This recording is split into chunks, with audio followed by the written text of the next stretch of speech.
de Dieu, que Dieu vous bénisse. Merci d'être fidèle à notre émission. Que le nom de Dieu soit béni, que le nom de Dieu soit élevé, car Dieu lui a donné un nom qui est au-dessus de tout autre nom, qui peut se nommer dans ce siècle-ci et dans les siècles à venir. Que mon Dieu vous bénisse là où vous êtes, bien-aimés dans le Seigneur. Nous sommes le dimanche aujourd'hui, le 7 février 2021. Bien-aimés, j'en vais avant toute chose rendre gloire à Dieu au travers de la prière. Et j'en vais prier. Père éternel, toi qui es Dieu, toi qui es le témoin fidèle et véritable, toi qui es l'ancien de jour, toi qui es l'auteur de notre foi et celui qui l'amène à la consommation, je te recommande ces moments où nous allons écouter la parole de Dieu entre tes puissantes et saintes. Je sais une chose, la Bible dit que sans toi nous ne pouvons rien faire. Sois l'alpha et l'oméga, sois les premiers et les derniers, commence avec nous. Josué t'avait dit, si tu ne pars pas, si tu ne marches pas avec nous, ne nous fais pas partir d'ici. Nous aussi, aujourd'hui, nous avons vraiment besoin de toi, que tu sois avec nous, que tu commences avec nous, que tu chemines avec nous et que tu termines avec nous parce que tu es l'alpha et l'oméga, tu es le premier et le dernier, tu n'as ni commencement ni fin. Père, je prie pour que toute personne qui suivra cette prédication soit bénie. Au nom de Jésus. Amen. Nous allons lire dans Actes 18, versets 9 et 10. C'est un verset, ce sont deux versets qui m'ont touché, qui m'ont bouleversé et merveilleusement. Alors, je voulais encore revenir là-dessus aujourd'hui. Actes chapitre 18, versets 9 à 10. Le Seigneur dit à Paul, en vision, pendant la nuit, ne crains point, mais parle et ne te tais point. Tu sais, d'après les recherches, ne crains point revient dans la Bible près de 365 fois. C'est-à-dire que tu peux utiliser ne crains point chaque jour de la nuit. Et ne crains point ne finira pas parce que ça revient dans la Bible 365 fois. Et c'est Dieu qui dit à la porte de Paul. Quand Dieu te parle, que ne crains point, c'est-à-dire que Dieu te rassure que tu as son soutien.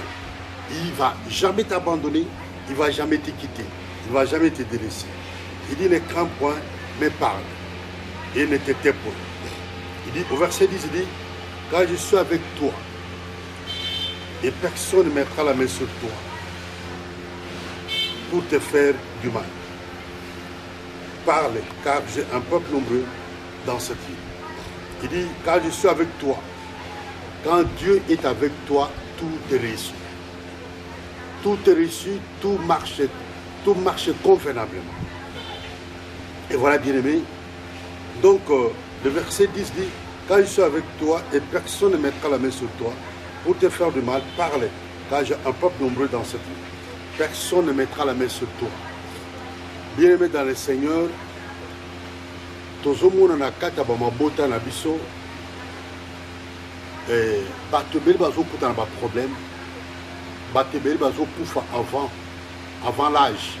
Un frère d'âge moto akufi, moto abeli, ntango mosusu osalaki kama voyage bongo na Kasangulu na Matadi ozonga wabi asi akufaki te basi bakundaki déjà. Donc biloko ezoleka d'une manière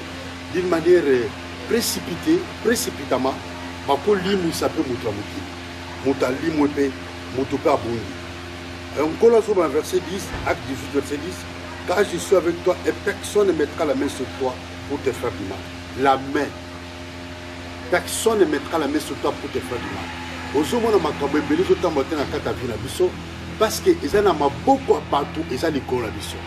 Eza motu moko atie loboko abi asigné penza. Asigné penza signature na yeba ke moto fa limo, moto fa kufa. Mais yoka bi ozomona ke personne ne mettra la main. Parce qu'on a mis la main sur sa vie. On a mis la main dans sa vie, dans tout le domaine de sa vie. C'est pourquoi Makambo est les autres tambolate. Et encore lui, personne ne mettra la main sur toi pour te faire du mal. Donc, pour que Makambo est tambola bien, il ne faut pas mouta tchalo boko. Surtout moutou oyamabe. Que personne ne mette la main sur toi. Parce que belé, tous en a quatre scènes à mon oyo. Bien aimé, finalement, nous avons la malabouté. Parce que mettre la main sur quelqu'un, ça dit que vous contrôler mon toit dans le monde éternel. Mon toit, vous contrôler le monde éternel avec ta main. Ta main, ils ont contrôlé mon toit pour qu'on sa vie à mon toit. Avec quand je suis avec toi et personne ne mettra la main sur toi pour te faire du mal, parle. Car j'ai un peuple nombreux dans cette vie. Donc, aux hommes en opposition pour ma camarade Nzambe. Nabia, pour ma camarade Nzambe, pour le côté évangile, dans la opposition, dans les téléméli à porte-porte, pour te athée, pour te côté dans la ville, à côté dans le village, à côté dans le pays moussouté, à côté dans la frontière pour le côté à parole de Dieu. Et l'eau, la parole de Dieu, ça sent au malade. Mais tu vas téléméli à porte-porte pour te athée. Pour ceux qui vont à côté de Téléméli, il y a un Nzambe, Nzambe Salamokiri. Yo kanisi vino bato ko telemela ngote mutazo telemela lobana nzambe azo ko empêcher que lobana nzambe était ama bato ba yo ka parole de Dieu azo sala tout azo conjuguer be fort azo sala makas de telle sorte que parole de Dieu va prêcher en ngote tozo mona na kata Bible bazo ko empêcher ba porte ba te parole de Dieu ba porte ba boma bango à cause de parole de Dieu bazo ko interdire bango ba te parole de Dieu. Yo kanisi parole de Dieu donc diable télémi pe azo ko empêcher ba te ya ngote yo kanisi yo tango zo prospérer zo ke liboso yo kanisi ba zo sepela ba ko sepela te ba ko sa tout ba empêcher yo pour te yo ke liboso te ce qui bien aimé hôtel na Luc total na Luc 23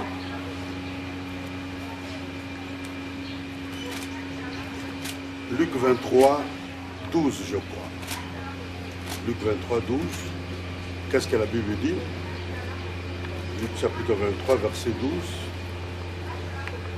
La Bible dit, ces jours même, Pilate et Hérode deviennent amis d'ennemis qu'ils étaient auparavant. Papa. Donc, pour nous dire à Jésus, Pilate et Hérode a commis des amis. Alors qu'ils étaient ennemis. Pour ne pas bomber Jésus, Pilate et Hérode ont commis 13 amis. Alors que Batoumi Balé Bayo Karakate. Ba commis ba ami pour ne pas bomber Jésus. La bien, pour ne pas bomber Jésus. Ba ennemi ba yokani, ba sang sa makasi, ba sang sa force. Monde éternel ba sang sa force de part et d'autre, les deux familles. Ba ko sang sa force. Deux bateaux, ma cause à la paix, qui va venir ma cause sans saper ma casse pour cacaillon au lit moi. Ceux qui battent mi balai, bateau y soit sala, bateau y soit créa, et l'autre n'a Pilate ont été créés par Jésus. Mais bateau n'a pas balou quel est Jésus, pas pour ma Jésus. Bongo yom to kela bateau, oh te bazaba mina yo, yo kasi ba koyo kroma. Surtout occasion et pesa mil bango, ba ko boma yo. Cause na sentimenté. Kotiaka sentimenté, surtout mutu oyo bien aimé, yo so détectaye, oso comprendre que alinga kayo te, kaza prêt à kosalo mabe, kozonga amina yete. Batouala bakana ba parole moko flatteuse, le corbeau et les renards. Renard azawana parce qu'il dit que na munoko corbeau benini et le cocolia ezali. Fromage ezana munoko ya corbeau. Donc renard akoloba maluba nyonso ya komi kitisa. Il y a humilité, mais c'est de la fausse humilité. Nous sommes capables de fromage aux alentours du corps. Donc, Batumi Balé Hérode na Pilate. Ayokani, pour la loi, il y a Yesu ou il y a Kelabiso. Nzambo a Kelabiso, Batumi Balé Bayokani. Nzambo a Kelapilote na Hérode. Bangomi Balé au Bazaka Koyokanate. Bien aimé, Bayokani, Aboma Jésus. Yoka Bibesoba, Luc 23, verset 12. Ces jours même, Pilate et Hérode deviennent amis d'ennemis qu'ils étaient auparavant. Auparavant, ils étaient ennemis. Kebana ninga oyo qui était ennemi. Bayoko yokana. Luc 23, 12. Babi, ces jours même. Donc, ils ont un jour où ils va fandaka. Hérode na Pilate va fandaka. Hérode à cause de la famille à papa na yo. Pilate à cause de la famille à maman na yo. Pilate à cause de l'oko na yo, Pilate à cause à maman kulutu maman leki na yo. Pilate à cause à cousin cousine côté à maman leki, côté à famille à maman na yo. Donc on peut prendre quelqu'un à côté à famille à maman na yo, bah super voilà Pilate côté à famille à maman na yo et l'autre côté à famille à papa na yo. À cause à papa kulutu, à cause à papa leki, à cause à tata moi aussi, à cause à cousin cousine neveu nièce côté à papa. On a la misala ma bé. Donc les deux familles de part et d'autre, bah monique il faut pas éliminer yo. Mais bango moko ba kokate parce que moi na uta kana batu mi balé. A uta kana papa, a uta kana maman. Il faut bango mi balé ba yo kana. Noko na papa ba yo kana pour na ko éliminer moto. Ba biloko tozo mona na Kinshasa na Congo ezo salama. Oyebi bien aimé, il y a un garçon qui est venu me raconter pour la mort de son grand frère. Non, à l'Opiboye. Abi, papa et maman, mon colmo to monika ka maman bimi na chambre. Maman kobi kola na salon. Tu comprends l'été comme toi bana, dès que tu coli, tout le monde qui cause à dispute entre papa et maman. Quand sous maman zo sala zoua. Yango bimi na chambre a comme na salon. Tam sous papa zui les banda. On a disputé na maman a komi kola na salon. A bimi si penda matela na ye a komi kola na salon. Na tongo azongisi matéa na chambre no pas où ya yé na mobile na ye azongisi na chambre là-bas. Donc il se passe quelque chose. La nanga malam. Fungula matoi. Il se passe quelque chose. Maman oyo biso to yebi aboti biso azalaka na chambre na papa. Mais le lot maman a commis na salon. Qu'est-ce qui se passe? Likamuni eleki entre papa na maman. Ndekona ayo kobela. Kobela ayo kobela bien aimé. Maladi abetika mwa libako ndeko mobali mwana ya liboso abetika libako kaka libako emema pota pota wana bien aimé ekauka te akoti bo hôpital nyonso bien aimé et ti ndeko mobali wana ayiko kufa tan ndeko mobali ayiko kufa pendant qu'il était encore malade. Noko na bango, leka maman bango a solo banabato. Les grandes sœurs a yebsaki ngai. Et yena mbane bazo karaté, abima na chambre comme na salon. Mais le lot, bana bazo yebsaki que maman zonga la chambre. Donc maman na papa bayokani. Hérode na Pilate bayokani. Hérode na Pilate bayokani. Maman zongi na chambre. Bah comment qui me demi maman bima na chambre. Maman zaki d'accord te na likamoko na liwa ya mwana na ye ya mobali ya liboso. Ya mu maman bima ki na chambre. Omoni tina maman bima ki na chambre. Maman komi na salon. Sukoyo na yebite quelle puissance bah force ni papa na conjugal qui a multiplié qui pour que moi c'est azonga na chambre. Tant moi ça azonga na chambre. Mwana mobali a umela ki soute. Mwana mobali alali ebembe.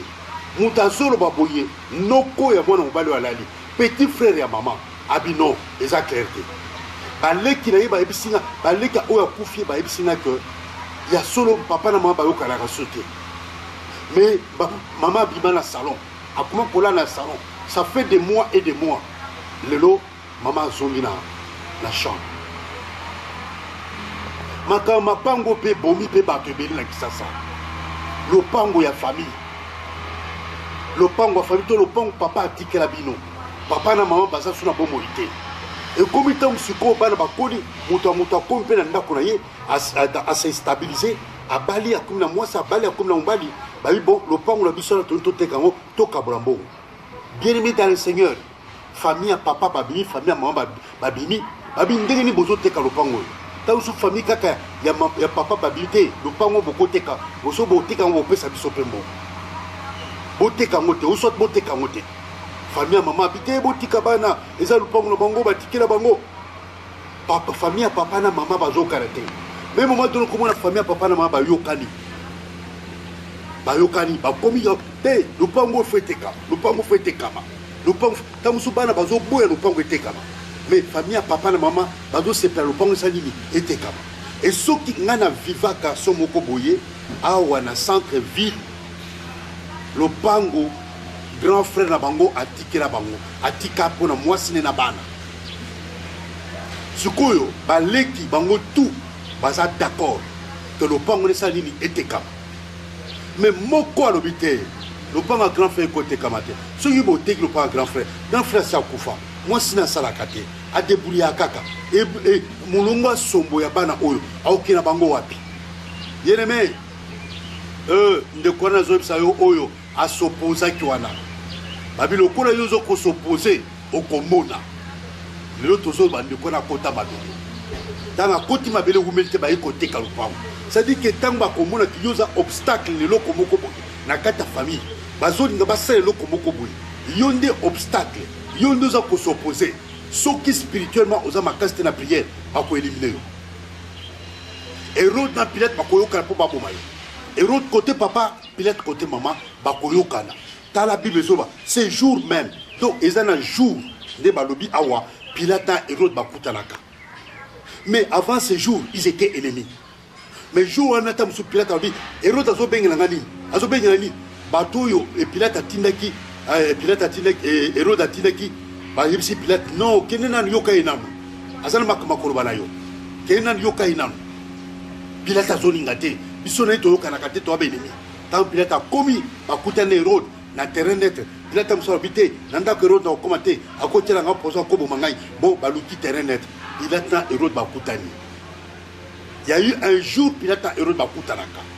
Il y a eu un jour Pilate na Hérode bakutanaki. Il y a aussi makambo tout ebeba parce que bato na mibale bakutanaki makambo tout ya yo ebeba tant aussi makambo ezobeba tellement nde na lobaki na message à jeudi tellement ça a quelque chose fait un mouvement il y a prière Luca et l'homme ensemble prier parce que la prière est un dialogue entre l'homme et Dieu l'homme ensemble dans son monde depuis un jour depuis tel jour ma caméra dans son monde en clarté le col moi sur ma clé pendant 12 ans à tellement parce que rien ne marchait il y a seulement 15 autres en 12 ans yo va dire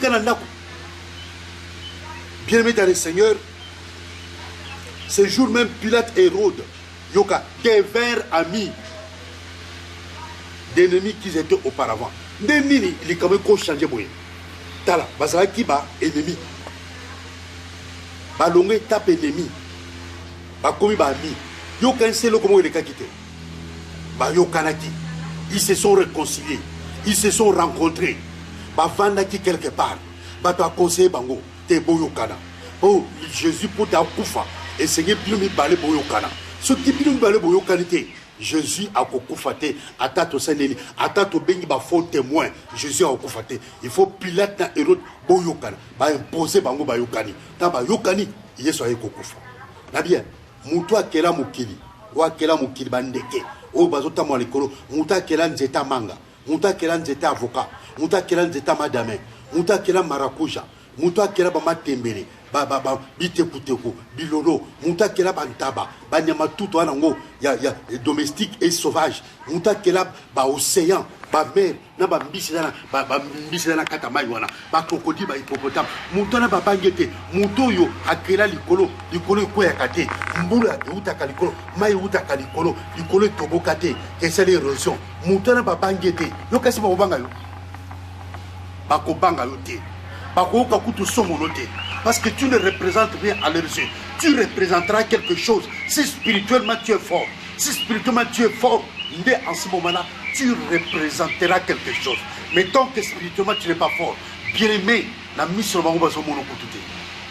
Bako zo pena boyeko, batum sous spirituellement, azama kaste, bazu de papier ezayi. Basale pena boy. Mutu batena se bakolikolo. Pe bazo sale pe boy. Muta komi ko mutu pasi o ici la tête. Si tu n'es pas dans le Seigneur, bako manipuler yo, bako satana. Donc ces deux personnes, Hérode et Pilate, ils sont très importants pour la loi à Moutou, pour l'échec à Moutou, pour te Moutou à ressusciter dans ta vie, pour te Moutou blocage et contre la ta vie à Moutou. Bateau baza bateau beaucoup clé, bako tanaka. Ya ngozo mona makamuli za ko beba. Et keba surtout, souki les deux familles, baza na boboko, papa na maman, papa le côté papa, na côté maman. On a mis en absence à papa. Papa a confié, maman a confié. Bana batikal, bana bitike. Bien aimé, au commun loko, na papa pour na papa leki. Bien aimé, ba comme na boboko, ba comme koluka quelque chose. le roi est côté na kata famille et kata na bana oyo bano bazaki en sécurité. Il y en a solo aussi longtemps, même spirituellement. Quand tu es un père spirituel, la présence d'un père spirituel est une sécurité pour toi. La présence d'un père spirituel est une sécurité pour toi. Tala, bana, to mounia motan to zokola. Présence ya papa, ezo bangi sa bana mususu. Même na kata no pango soyi bo futelaka. Même na kata kate ba betao. Parce que avec ba parano baza. Mais si ba parano bagate ba bi muta ko kontrolate ba ko betao. Talo kola bana ba shege. O ba lala kana ba zandu na ba wenze. Papa zate, maman zate. Tande ba beta ka ba. Donc la présence d'un père spirituel est très capitale. Parce que Bible pour Jésus, Babi mwana o Jésus, naissance taillée, ba te belé a comme ma chita ba te belé a comme père relèvement ba te belé. Ça dit que mbotama Yesu ba te belé ba ko koya ba te belé ba ko tombo. Donc Jésus oyo, il est comme un enfant, Jésus l'enfant Jésus, mais c'est notre père spirituel, c'est notre père. Donc un père spirituel dans ta vie, il peut occasionner ta chute, il peut occasionner ton relèvement, il peut occasionner, bien aimé, ta réussite. Un père spirituel. Donc ne te moque pas de ton père spirituel. Bien aimé dans le Seigneur, un père spirituel, il est saint, mais il n'est pas parfait. Il peut commettre des bêtises, mais ce n'est pas l'occasion pour un enfant spirituel. Une enfant spirituelle, il y a qu'à se moquer de papa. Là, soit exemple, oyo. Là, c'est pas qu'il y a exemple où tu n'es pas un pasteur, le bon mouton, on a les gars, habitala. Papa, si vous avez un papa, mais il y a kwiti, amela kama sanga. Azonga ka côte, akeli boso, azongi sima, akeli boso. Tant soit quoi, kana teresa, quoi, kana barba, bazo tombole. Mais ceux qui ba camarade na oyo tambola kana bango. Babani ko se moquer na papa no kwiti. Bien aimé, babani ko finga papa no parce qu'amil masanga. Alangwe, et l'oka seli mabe. Mais je ne pense pas que relation non, na ba camarade no ekotika la kani moko. Pourquoi? Parce que ba camarade no ba manquer papa no respect. Bien que papa sa papa ya kwiti. Tu comprends ça? Ce jour même, Pilate et Hérode devinrent amis d'ennemis qu'ils étaient auparavant. Donc, Kebana Batoyo, qui étaient ennemis, mais qui deviennent amis. Et ça, malam, Bayokana, réconciliation, ça, malam. Mais Ming Bayokanaka, c'est pour la chute de quelqu'un. Ok. Total, il y a acte 5:40. Qu'est-ce que la Bible nous dit là-bas? Acte 5:40.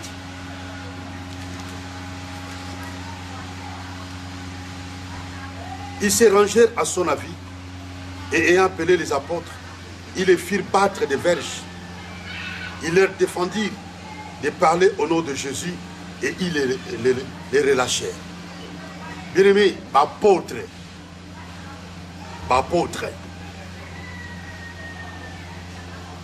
Yokana verset 39. Non, Tobanana verset 38. Et maintenant, acte 5, 38. Et maintenant, je vous le dis, ne vous occupez plus de ces hommes et laissez-les aller. Si cette entreprise ou cette œuvre vient des hommes, elle se détruira. Mais si elle vient de Dieu, vous ne pourrez la détruire. Ne courez pas le risque d'avoir combattu contre Dieu.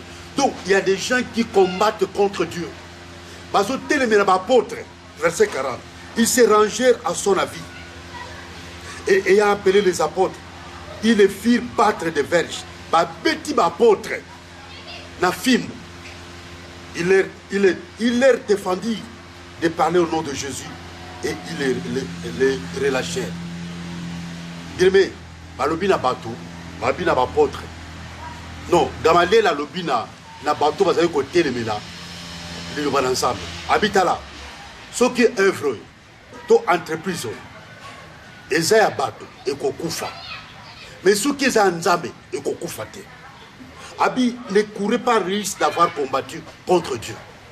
Tala bato bazo combattre nzambe au travers de son église, au travers de ses serviteurs. Bazo combattre les serviteurs de Dieu, bazo apôtre, ba petit sa apôtre pendant film. Ba lalisa bango na ba beta bango film. Pourquoi? Ba iba kite. Basala qui m'a bêté, basala qui moi sabatouté, basala qui m'a sabatouté, basala qui m'be babo côté, Mais et l'autre qui va annoncer l'évangile qui est la bonne nouvelle. Pour la bonne nouvelle qui est l'évangile, eux qui ont sauvé toi Kotalola. Tu vas téléméli apôtre. Petit bango. Que bon terre sous sa malabouté. Puis petit bango film. Yo kanisi yo. Tant aux autres makanisa malam. Ya ko vino yo e bonga. Vino e keliboso. O bongi sa famille na yo. O bongi sa papa. O bongi sa maman. O bongi sa bandeko na yo. O bobuta papa mo mamoko. Ba cousin. Vie e bongo bi kenga fona mi pesa. Il faut travailler. Na luka tambongo. Famille na nga e bonga. Bien aimé, yo kasi batomba côté au kimia. Ce qui va tiki apporte kimia te côté ya. L'évangile qui est la bonne nouvelle.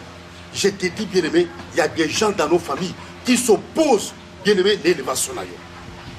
Pour la bonne nouvelle, ba télémé l'apôtre. Gamaliel tini Gamaliel alobake. Si cette œuvre ou cette entreprise n'est pas de Dieu, elle se détruira. Mais si elle est de Dieu, ne courez pas les risques d'avoir combattu contre Dieu. Il y a des gens qui courent les risques de combattre Dieu en combattant les serviteurs de Dieu, en persécutant les serviteurs de Dieu. Bien-aimé, ma porte, bien-aimé, ma koufa lioué à somo, moutolokola Étienne, bazo bambé ma banga, parce que tous ces bazo qui annoncent parole de Dieu. Yo quand si t'as yo soluka, relèvement ya famille na yo, que famille ils a relevé.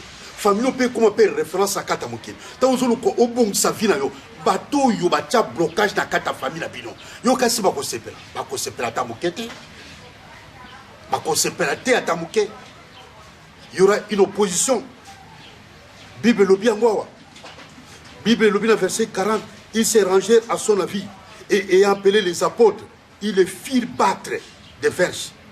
Ils leur défendirent, pas défendre de parler au nom de Jésus. Et ils les relâchèrent. Ba défendre ma petit bango, bolo basu combat yesote. Papa, pour na oiza sang malamu, ba tu ba bimi, pe ba lobi keno, boté à sous sang malamu te la combat yesu. C'est pour te dire que il t'ont ça bakasi. C'est pour te dire que bien aimé, munguna potika okimiate. Oh. Total in Galates chapitre 2 verset 9. Galates 2, verset 9. Galates 2, verset 9. Excusez-moi.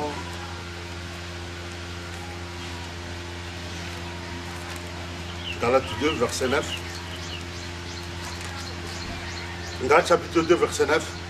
Ayant reconnu la grâce qui m'avait été accordée, Jacques, Céphas, donc Pierre, Céphas et Jean, qui sont regardés comme des colonnes, me donnèrent à moi et à Barnabas la main d'association, afin que nous allions, nous, vers les païens et eux, vers les circoncis. La main d'association. Babike, Batu Omisato, Bapoto Misato, qui sont des colonnes, qui sont regardés comme des colonnes, comme des baobabs dans l'évangile, dans l'église primitive, comme le baobab dans Kata Réveil. Babi, Jacques, Céphas et Jean, qui sont regardés comme des colonnes, me donnèrent à moi et à Barnabas la main d'association. Donc, Baki, Batumi Sato, Jacques, Pierre et Jean. Bapesi main d'association na nani. Bapesi main d'association na Barnabas. Bapesi main d'association, Babi na Barnabas puis na Paul. La main d'association. Ozoka, la main d'association. Donc, on va comprendre que pour Barnabas, ils travailler pour la bisopé, pour l'évangile.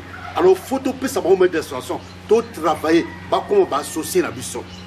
Au moment où Hérode et Pilate, ils étaient ennemis, mais ils se sont donné une main d'association pour la mort de Jésus. Donc, Hérode et Pilate se sont donné une main d'association. Ceux qui battent balé, tout le monde a Barnabas n'a pas. Bapesi bango main d'association et pas à Jacques et pas à Céphas et pas à Jean. Ba soutenir bango abi boya to pesi bino main d'association, to travailler ensemble. C'est ça la main d'association. Une main d'association veut dire que les deux camps vont être d'accord et vont travailler ensemble, soit pour la réussite, soit pour l'échec, soit pour la réussite d'un camp, soit pour l'échec d'un autre camp. Donc une main d'association, bandoki bazo pe sanape une main d'association. Ndoki musuza makasi, mais kuna azo kokokota te.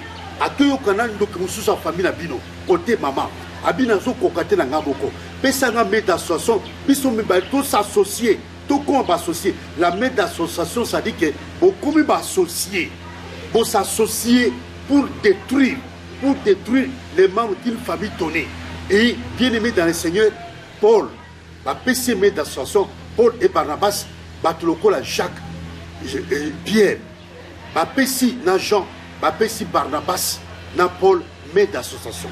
La main d'association na kata ba famille, tozo mona, de part et d'autre, côté papa et côté maman, dans bazuluka ba détruire mon tomoko. Dans ce mois moi si na place à Kobota, baliba bomaye, mais famille moko zo kokate, famille moko za d'accord te. Boti ba ko convaincre famille suzona ba PCM d'association pour détruire bien aimé le membre de telle famille ou de telle autre famille. C'est ça le but de la main d'association.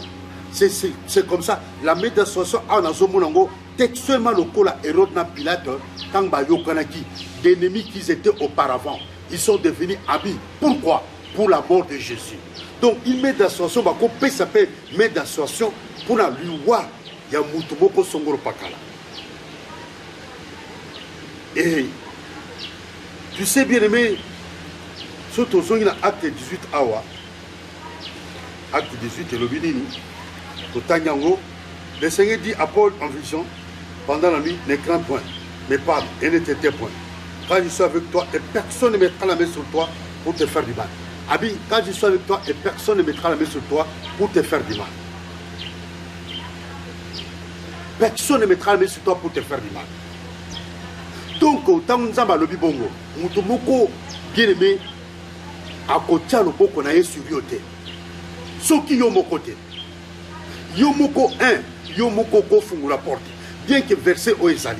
Bien que nzamba loba pona yo ke mutu moko akotia loboko na vino te pona ko détruire mais yo moko na bikenda kenda na yo na biluka luka na yo na kokima église na koyeba su propriété okofungula porte okofungula ekuke moko boye porte fungami mbala moko baye kotia loboko bakangi yo pe babomi yo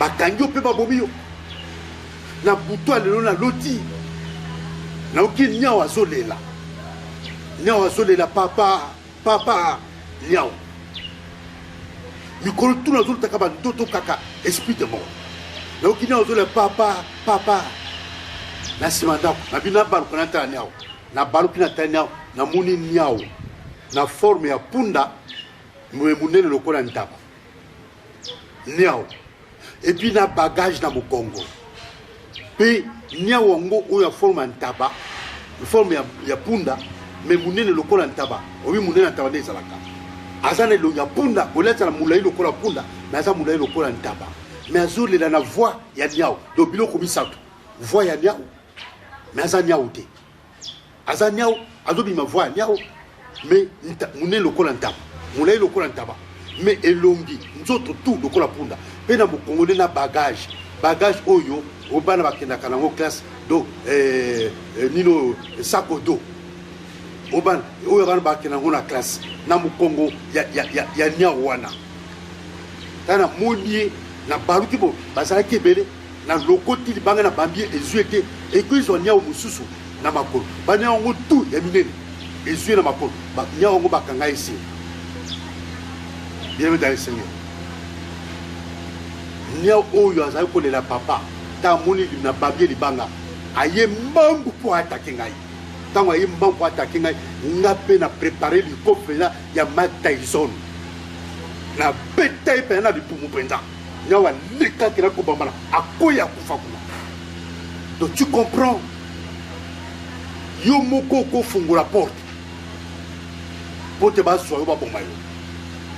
Ceux qui sont spirituels na qui ma capacité. Il y a pété le coffre na tête. Na bambala de na koi. A quoi était na profiter. À quoi il y a Koufi à Télémi sous-sauté? Quelle était sa mission? A donné le Koran Niao, mais Moulaï le Koran Taba, mais Elongiapunda. Donc, Moutou, bien que Nzamba lobby que personne ne mettra la main sur toi pour te faire du mal. Yo moko ko fungu la porte pour te basalomabe. Soit baba, babo tu n'as pas fungu la porte pour te basalope mabe. Soit ba loko na yo, soit ba papa kulutu, soit ba tata mwasi, soit ba membre famille, soit même ba camarade à mokili. Tala bien aimé.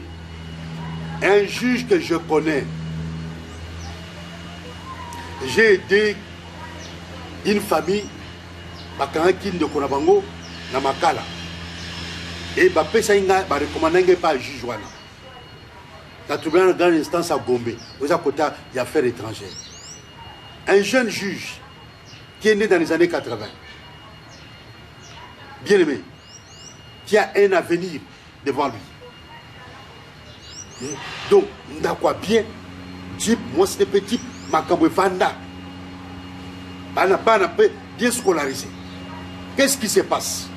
À l'obina moi si na ye, na ke musala. Batubaye ko lukaye yazo sukola. Moi si na yebisi ba bato ba camarade ba ko lukete azo sukola. Bon ça va. Soka si suko sukola, yebisa ke to vandi place to fandaka. A ko kuta biso wana. Yepe assis ko sukola. Alati pe bien costume na ye. À côté de la Katadjib, Abina Madame au revoir, Abina Ban au revoir Nake Moussala. Au lieu qu'il est directement Moussala, à la liba camarade douane. Et c'était sa dernière fois de conduire sa voiture. C'était sa dernière fois de dire au revoir à sa femme qui n'a que Moussala, de dire au revoir à sa femme qui n'a que Moussala. Dans la Tekuna Bakefana Bakemela, Massanga, Bameni Massanga. Dans la Sisco Massanga Moussala, à Zonindako avant le temps. Moi, ça dit, mais yo zonga éroté, so outi Moussala. Ne nous zonga avant, outi na kene Moussala te. Au kene Moussala te. Habiter dans la région qui va camarade Oyo, bah il s'est tout dans le sokolake, na landa bango. Quelques temps après on badi, eh, nazuko makolo bien te, nazuko makolo moto, eh, nazuko mutu bien te. Parti toi d'autres comme il faut capacité. A même l'hôpital à quartier. L'hôpital à quartier habité aux akana bisoté. Yeba kana kisa so ba biko zakana bisoté. Oh, so yeso intervenir te da passe. Ya mawa. Bazuye bakene na mama yemo. Talaka longwa côté basala kina chango tina mama yemo yeba bambouteille na kisasa bako na mama yemo zolo bana bango o memel biso ebembete ena bato bela rekisa bakufaka akufina no te cliniquement azana vivant so ya ina poto bako réanimer be mutasongi na bomoi mais na kisasa so komika l'hôpital ka kaka ne bozo memel biso ebembe langage na kisasa yangwana o memel biso ebembe. Ce juge, ce jeune juge est mort. Il a laissé sa femme et ses enfants. Parce que, bien aimé dans le Seigneur, il y a beaucoup de portes. Era Moussala, chaque chose à son temps. Babela Kamasanga, na tongote, no bato olula comme na masanga. Na tongiza era ke Moussala. Obi bato bon bato comme Moussala. Ndeko olia ke Moussala, ndeko aladi ba camarade, akeme na masanga. Grâce de baketia la poison, ndeko a confiné lo. De tout roboé, azana sa mabele na cimetière ou nécropole entre ciel et terre. Cimetière on peut dans tout la kababi entre ciel et terre. Ça dit que Moutazawa, cimetière entre ciel et terre. Donc terre et angoyo, ciel et angoyo. Donc Moutaza awa. C'est ça, entre ciel et terre. Donc, Yomoko fungu la porte épée. Alors qu'il y a le verset ici, acte 18, verset 10, et Zoloba, personne ne mettra la main sur toi pour te faire du mal. Pose-toi la question. Ces versets existent. Mais comment expliquer que Tozomona, Batoupé, Bandokipe, Bazologabiso? Mais ces versets existent. Pour que ces versets s'appliquent, que Batouba touche au thé. Et Seigneur, autant moi qu'à Tankobanga Nzame. Autant moi dans la crainte de Dieu, dans la vie de sanctification, dans la vie de prière. Ndeo Komuna, Batouba Posimote, Ndeo Komuna, verset Oyo Koksama, acte 18, verset 10. Car je suis avec toi. Bon, nous avons un abisso. Mais ma camouille, comme l'abisso n'est. Parce que nous avons dit, car je suis avec toi. Et personne ne mettra la main sur toi pour te faire du mal. Mais posons-nous la question. Restons calmes. Restons un peu calmes. Nakena maleta usbolo wana ote apprécié. Nous avons un abisso. Abia, car je suis avec toi. Toi, Waneza, Yo Izanga. Dabi, et personne ne mettra la main sur toi pour te faire du mal. Bon, nous avons un abisso. Mais Nénini, les gens de nos familles, nos oncles paternels, maternels, nos cousins, cousines, nos neveux et nièces, mettent la main sur nous et puis bazo zoabiso. Bazo bomapé bato. Bazo longa biso. Bazo tapé malade. Bazo tapé stérilité. Bazo tapé célibat. Bazo tapé blocage. Bazo tapé limitation. Bazo tapé malade. Dans le boko na bango. C'est le boko na bango nem de lobaka. Tala, mututen, attaqué. Comment le boko na bango ils ont reçu biso? Alors que Dieu est avec nous. Il nous a donné cette garantie. Car je suis avec toi. Et personne ne mettra la main sur toi pour te faire du mal. Mais tu ne constates que les dégâts. Tu ne constates que le mal dans ta vie. tu constates le mal, tu constates le contraire de ce que Dieu a dit. Est-ce que c'est Dieu qui ment ou c'est nous qui sommes fautifs? C'est nous qui sommes fautifs. C'est parce que tozo tosa le bananzamité. C'est parce que tozo bang en coloté. Yanzo mona munguna, ali voilà. Le corps y a fongol porte des malam. Tala mutu le corps à Job. Tout en Job rapidement. Tout en Job rapidement peut aussi ça. Job. Oh bien-aimé. Job chapitre 2. Verset 2. L'Éternel dit à Satan, d'où viens-tu? Yo, fouala mato yoka. L'Éternel dit à Satan, d'où viens-tu? Nzamba tuni Satan. Ouutihi wapi. Oh, j'ai béni l'homme de Dieu, l'apôtre. C'est un homme ouin. C'est un homme qui a une dimension extraordinaire. Peut-être tu ne seras pas d'accord avec moi, mais je te l'ai dit, je suis d'accord avec cet homme. Dieu l'utilise. L'Éternel dit à Satan, d'où viens-tu? Bon, Nabi, hein, l'Éternel dit à Satan, Nalingala, Nzamba lobi na Satan.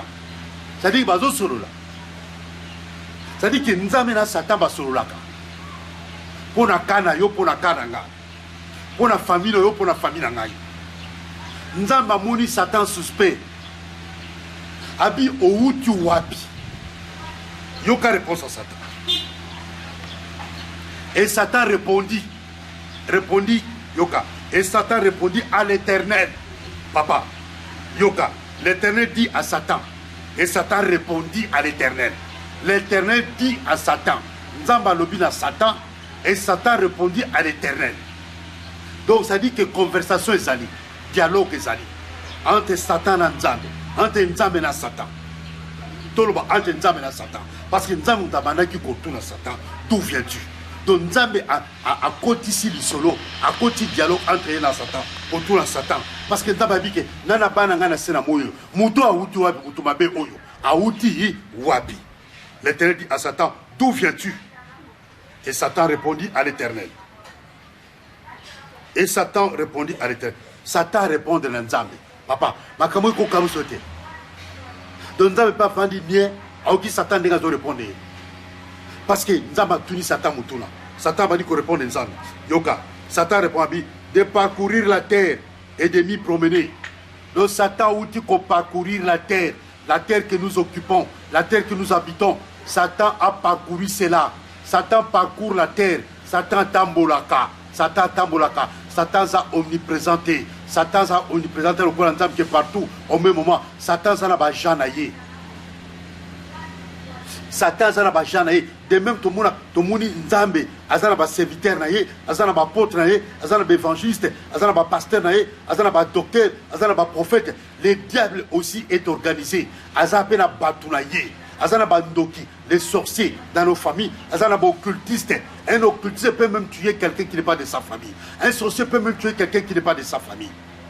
Donc le diable est organisé, azana ba magicien, ba mandona, ba to ba kota maboka ba danser en zétele na wezama tete, na ba barbara kishasa, ils ont disparu, ils sont devenus serviteurs de Dieu, de faux serviteurs de Dieu. Donc le diable aussi azana ba janaïe physique, même la kata ba famille na biso. Azana ba informateur ou ba pesa ka information sur ta vie, sur nous, sur toi.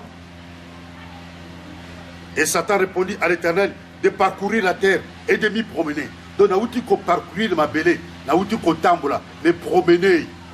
Yo kasi promenade de santé, yo kasi promenade de seno. Azulu ka bomanani. Yo kasi kono. Verset 3. L'Éternel dit à Satan. L'Éternel dit à Satan pour la deuxième fois.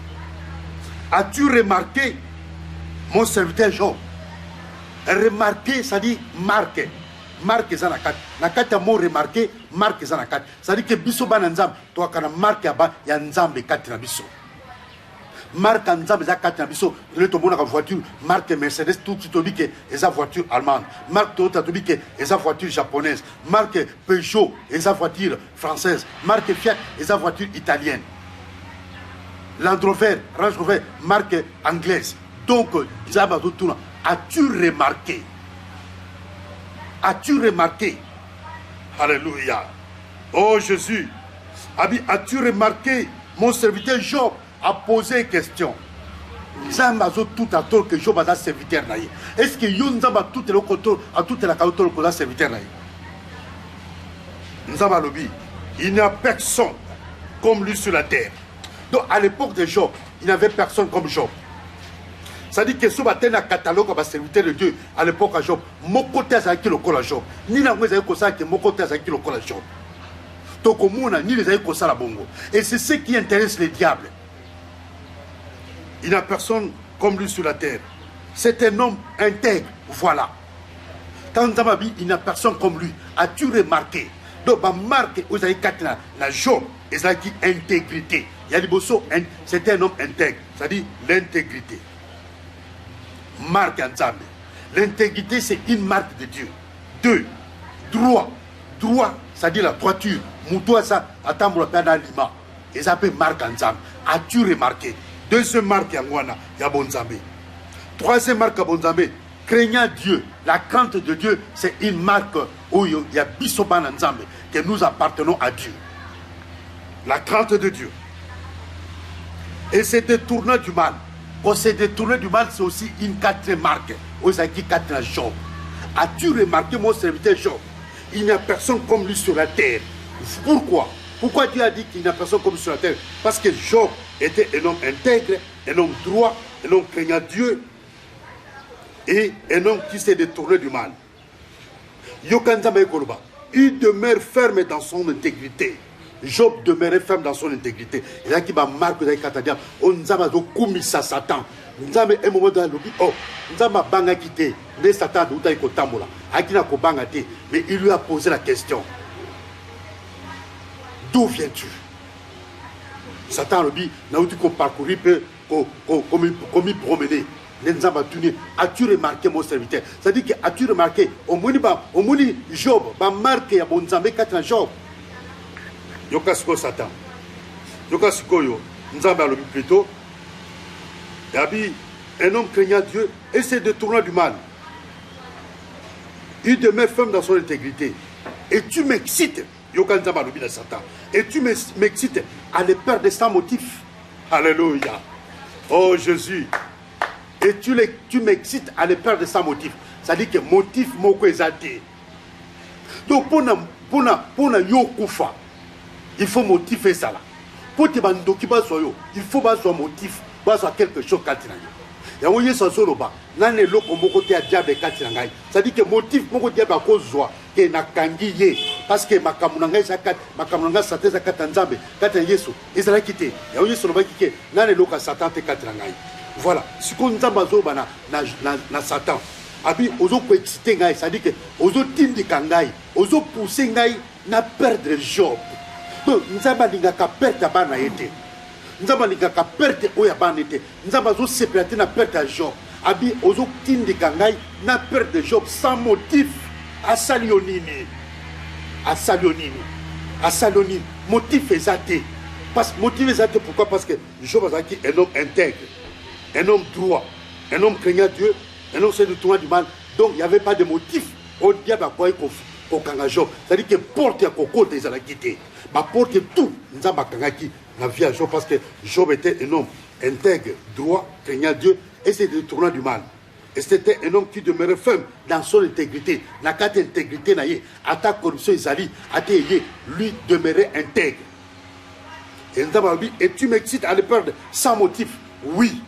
Bien-aimé dans le Seigneur, diable a connu comme moto bien-aimé. Ceux qui, par exemple, motif à cause de ça, aux anakata bon Nzambe, aux intègres, tu crains Dieu, bien-aimé dans le Seigneur, tu se détournes du mal. Diable a cause d'occasion au compte de tes 4 ans de travail. Tala moto la Job, à réunir ma critère où Satan cause a été, Ndokako Kanga été, mais diable a zotindi Nzambe kaka. Nzambe a passé Job. Nzambe lobi. Tu m'excites à ne perdre sans motif. Donc, sans motif, il faut motif et ça là. La malédiction sans cause n'a point de fait. Ce qui cause les athées, va causer. Mais ce qui va jouer à Kabisoming, parce qu'il y a la cause. Le Boko Moulaï, qui Ndouma Katrayo, Makamabe Katrayo, Kobimana Bassabatu, Kosoa Bassabatu, Kobebisa, Kosalaboué. tant que vous avez marque à diable, vous avez marque à diable. Diable à cause de ceux qui m'ont dit à Job, Job a dit Job mouillé l'okuta. Jamais nous avons Satan. As-tu remarqué mon serviteur Job? Si Dieu a dit ça, c'est parce que quand Job m'a Satan l'a quitté. Donc, motif, il faut ça là. Nous avons autrement à Satan. Il faut motif et ça là pour Job. Mais tellement Satan, Azlinga Kaka, pour l'Axanzambe que Job n'a pas ça, Yoka Satan. Verset 4. Et Satan répondit à l'Éternel, peau pour peau, tout ce qui possède un homme, il le donne pour sa vie. Habit peau pour peau, tout ce qui possède un homme, il le donne pour sa vie. Nyonso oyo, verset 5, Satan Zoloba. Au dialogue, j'étais surpris, nous amenons Satan Basol. Mais Satan le dit dans verset 5, mais étends ta main, touche à ses os. Habite, tanda le bokunayo. Sima Bikwana, Sima Moussoulinaye, et je suis sûr qu'il te maudit en face. Satan Zob Sanzame, Nazolo Banayon Zame, ce qu'on touché Mikwa Job, au touché Moussoulinaye, Naza sûr à qu'on maudit en face. Verset 6, l'histoire de côté entre Zame et Satan. L'Éternel dit à Satan, voici, je te les livre, seulement épargne sa vie. Merci Seigneur.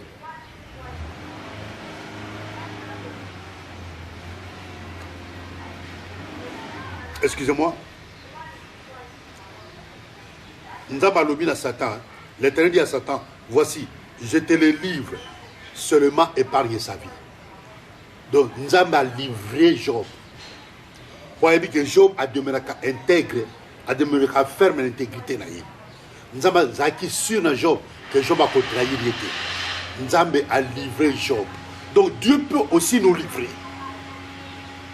Dieu peut nous livrer parce qu'ils ont vanté Bisso. Parce qu'ils ont commis sa Bisso par Satan. Parce qu'ils ont élevé Bisso. Ils ont vanté Bisso par Satan. As-tu remarqué mon serviteur Job? Ce qu'on nous fallait quelqu'un qui a Satan que attaque Job a peur de tout. Job a quoi? Et verset 6, l'Éternel dit à Satan. L'Éternel dit à Satan, voici je te les livre seulement. Épargne sa vie. Seulement épargne sa vie. Maintenant le babou.